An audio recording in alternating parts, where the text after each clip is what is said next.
ebese ngiveza enye iphathi futhi engingafuni ukuyikhuluma directly, but khona ikhoti yake yashawo uRavi Zacharias. In fact, he preached a sermon on this, speaking about the untamed passion of a gifted man. Yeah. The untamed passion of a gifted man.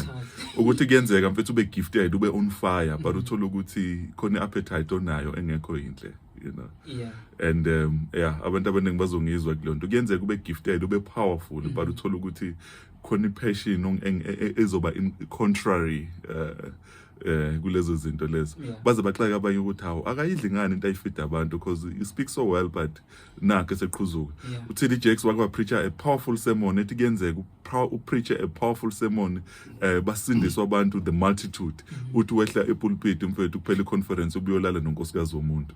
Was he condoning that? No, but we were just saying there is a thing about the untamed passions of a gifted man.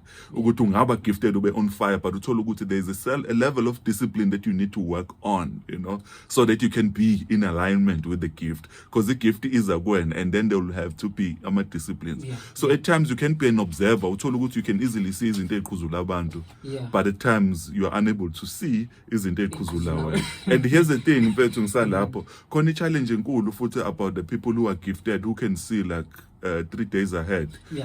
Uma umude, a lot of people ababade, they see izinto ezokwenzeka next year, but uthola ukuthi they can't tell what's going to happen 30 minutes from isikhathi abakuso. So those are some of the challenges that people who are gifted will face, the untamed passion of a gifted man. I'll elaborate lapho mawukuthi, you know,